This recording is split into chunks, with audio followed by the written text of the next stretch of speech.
गांव में एक पुराना ढाबा था, लेकिन साफ सुथरा था। सुबह का वक्त था। कुछ ग्राहक बैठे चाय पराठे खा रहे थे।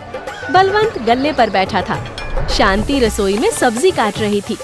वाह बलवंत, क्या हाथ है तेरे। जो स्वाद इस चाय और पराठे में है वो शहर के बड़े बड़े होटलों में कहाँ। सब आप लोगों का आशीर्वाद है ठाकुर साहब। ये हाथ नहीं, ये इस चूल्हे की विरासत है। दादाजी से पिताजी को, पिताजी से हमको मिली। और मालिक, विरासत के साथ साथ आपकी मेहनत भी है। सुबह 4 बजे से जो आप दाल चढ़ाते हो ना, उसकी खुशबू से ही पूरा गांव जागता है।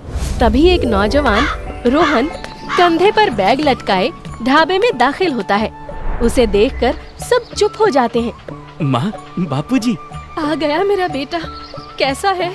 कितना दुबला हो गया है शहर में। आ गया। कोर्स पूरा हो गया तेरा?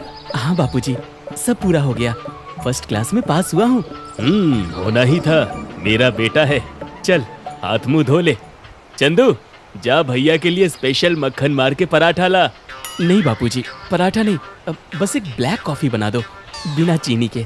बलवंत, चंदू और ठाकुर साहब एक दूसरे को हैरानी से देखते हैं। अब ब्लैक कॉफी, अब वो क्या होती है मालिक? अरे वो शहर की कड़वी चाय। जा तू दूध वाली चाय ही बना। ये सब नखरे शहर में छोड़ कर आया कर। कोई बात नहीं, मैं खुद बना लूंगा। रोहन किचन की तरफ बढ़ता है। बलवंत उसे घूरता रहता है। ढाबा बंद हो चुका था। बलवंत, शांति और रोहन रात का खाना खा रहे थे। रोटी और ले ले बेटा। नहीं माँ, पेट भर गया। 2 रोटी में पेट भर गया? शहर जाकर तेरी खुराक भी चिड़िया जैसी हो गई है। ढाबा कैसे संभालेगा तू? बापूजी, मुझे आपसे इसी बारे में बात करनी थी। हाँ हाँ बोल। कल से ही गल्ले पर बैठ, सीख ले सब। अब ये सब तेरा ही है। भोला ढाबा को अब तू रोहन ढाबा बना दे। बापूजी, मैं ये ढाबा नहीं संभालना चाहता। सन्नाटा छा जाता है। बलवंत के हाथ से रोटी का टुकड़ा गिर जाता है। ये क्या कह रहा है रोहन?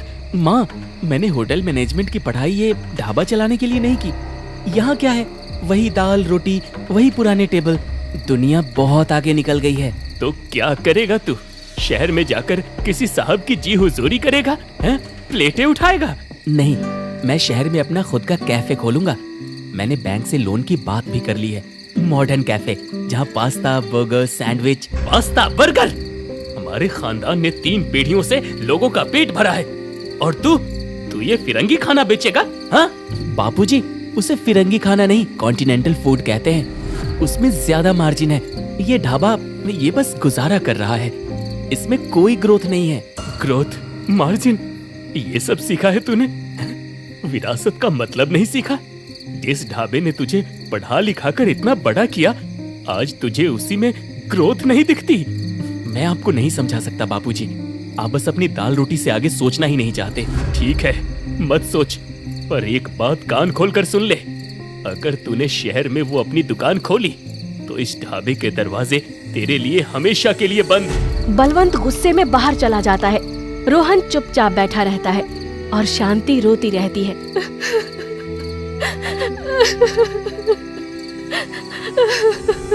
माहौल में तनाव था।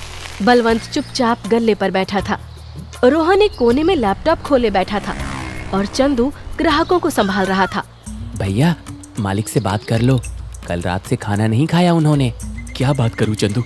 अरे वो मेरी बात समझना ही नहीं चाहते। तभी एक टूरिस्ट बस ढाबे के बाहर रुकती है। उसमें से 5-6 कॉलेज के छात्र छात्राएं अंदर आते हैं। ढाबा भर जाता है। अंकल, यहाँ पिज्जा मिलेगा? यहाँ दाल रोटी मिलती है। खाना है तो बैठो, वरना आगे बढ़ो। यार कितना रूड है। चलो यार, कहीं और चलते हैं। आधे लोग उठकर जाने लगते हैं। रोहन ये देख रहा था। वो फौरन उठता है। रुकिए, प्लीज बैठिए। पिज्जा तो नहीं, पर हमारे पास कुछ ऐसा है जो आपको पिज्जा से भी अच्छा लगेगा। सब रुक जाते हैं। बलवंत हैरानी से रोहन को देखता है। चंदू, सबको पानी दो। माँ, जल्दी से आटा और मैदा निकालो। अरे ये क्या कर रहा है तू? बापूजी, बस 15 मिनट, आज आप बस देखो। रोहन तेजी से काम करने लगता है। वो पराठे का आटा लेता है, उसमें सब्जियां, पनीर और कुछ मसाले मिलाता है।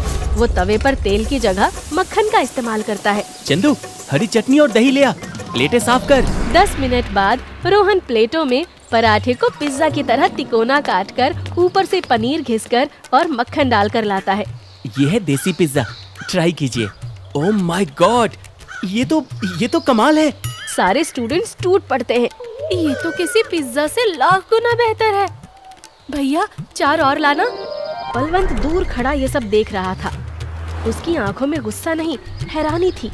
आधे घंटे में सारे स्टूडेंट्स खा पीकर रोहन की तारीफ करते हुए पैसे देते हैं और चले जाते हैं। गल्ले पर नोटों का ढेर लग जाता है। मालिक, आज तो 1 घंटे में पूरे दिन की कमाई हो गई। रोहन भैया मान गए आपको। रोहन अपने बाबूजी की तरफ देखता है, जो अभी भी चुप थे। ढाबा बंद था। शांति और रोहन हिसाब मिला रहे थे। बलवंत चुपचाप बैठा था। रोहन, आज तो तूने कमाल कर दिया। वही पराठा, बस अंदाज नया। देखा माँ, यही मैं बापूजी को समझाना चाहता हूँ। चीज वही रहे, बस उसे परोसने का तरीका बदलना होगा। बापूजी, हमें अपने ढाबे को बदलना होगा। क्या बदलना होगा? ये लकड़ी की बेंच हटाकर सोफे लगाने होंगे, दीवारों पर नया पेंट, किचन में थोड़ी सफाई और एक कार्ड मशीन लगानी होगी। सफाई? मतलब हम गंदा खाना खिलाते हैं? और ये लकड़ी के बेंच मेरे दादाजी ने बनवाए थे। इन पर बैठकर तेरे दादाजी ने खाना खाया है और तू इन्हें उखाड़ फेंकना चाहता है? बापूजी, आप बात को कहाँ ले जा रहे हैं? तू ले जा रहा है। तुझे मेरी दाल रोटी, मेरी बेंच, मेरी विरासत सब पुराने लगते हैं। इस सब में ग्रोथ नहीं दिखती।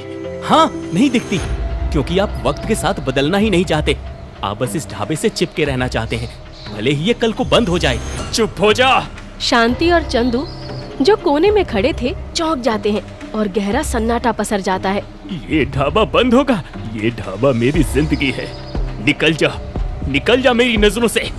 जा, खोल ले अपना वो पास्ता बर्गर का ठेला। रोहन गाल पकड़े अपने पिता को देखता है। उनकी आंखों में आंसू थे। आप सही कह रहे हैं, मुझे चले ही जाना चाहिए। रोहन अपना लैपटॉप उठाता है और तेजी से बाहर निकल जाता है। अजी, सुनते हो? रोहन, रुक जा बेटा। ये क्या किया आपने? अपना ही बेटा है वो। बलवंत मूर्ति बना वहीं खड़ा रहता है। अगली सुबह ढाबा तो खुला था, पर वीरान था। बलवंत चुपचाप चूल्हे के पास बैठा आग को घूर रहा था। चंदू ग्राहकों को संभाल रहा था, पर उसका मन नहीं लग रहा था। अरे बलवंत, दाल अभी तक नहीं चढ़ी।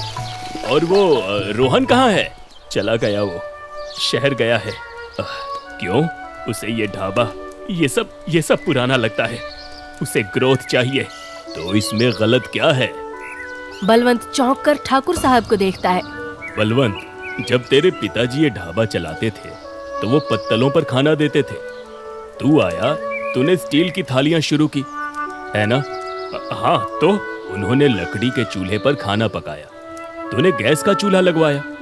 वो भी तो बदलाव था, वो भी तो ग्रोथ थी। तेरे पिताजी ने तुझे रोका। बलवंत चुप हो जाता है। बेटा, विरासत का मतलब चीज को ज्यों का त्यों पकड़ कर रखना नहीं होता।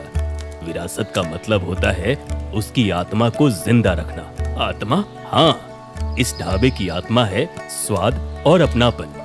वो नहीं बदलना चाहिए, लेकिन जमाना बदल रहा है तो परोसने का तरीका तो बदलेगा ही। तेरा बेटा जड़ें नहीं काट रहा, अरे वो बस पेड़ को नई खाद पानी दे रहा है ताकि वो और फैले, और तूने उसे ही भगा दिया। बलवंत की आंखें खुल जाती हैं। उसे अपनी गलती का एहसास होता है। चंदू, भाग जा, बस स्टैंड जा, रोक उसे। रोहन अपना बैग लिए बस का इंतजार कर रहा था। बस आती है और वो जैसे ही चढ़ने लगता है, पीछे से बलवंत की आवाज आती है। रुक जा रोहन, रुक जा। रोहन मुड़कर देखता है। बलवंत उसके पास आता है। बापूजी, आप वो जो तू कह रहा था ना, कार्ड मशीन, वो कहाँ मिलेगी? रोहन हैरानी से अपने पिता को देखता है। बापूजी, और वो देसी पिज्जा जो कल बनाया था, वो आज मेनू में डाल दे। रोहन की आंखों में आंसू आ जाते हैं। वो अपने पिता के गले लग जाता है। बापूजी, मुझे माफ कर दो बापूजी। पगलेट, बाप से कोई माफी मांगता है? चल ढाबे पे, बहुत काम है। ढाबा बदल गया था।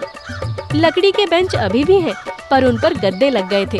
दीवारों पर ताजा पेंट और गांव की तस्वीरें थी। एक कोने में नए सोफे थे। गल्ले पर एक कार्ड मशीन रखी थी। रोहन अब गल्ले पर था और लैपटॉप पर हिसाब देख रहा था। बलवंत किचन में था, लेकिन अब उसने साफ एप्रन पहना था। रोहन भैया, 2 देसी पिज्जा और एक स्पेशल भोला दाल तड़का टेबल नंबर 4 पे। जी चंदू काका। बापूजी ऑर्डर। आ रहा है। ठाकुर साहब बैठे थे। रोहन उनके पास आता है। और कुछ लेंगे ठाकुर साहब? कैपेचिनो ट्राई करेंगे? अरे नहीं बेटा, हम तो अपनी वही बलवंत के हाथ की अदरक वाली चाय पियेंगे। तभी बलवंत एक ट्रे लेकर आता है। उसमें चाय रखी थी और एक कप में कैपेचिनो थी जिस पर क्रीम से स्माइली बनी थी। ये ले, तेरी वो शहर वाली कड़वी चाय, पी के देख, तेरे बापू ने बनाई है। रोहन मुस्कुराता है और कप उठा लेता है। बलवंत और ठाकुर साहब चाय पीते हैं और इस तरह गांव का ढाबा और उसकी विरासत बरकरार रहती है।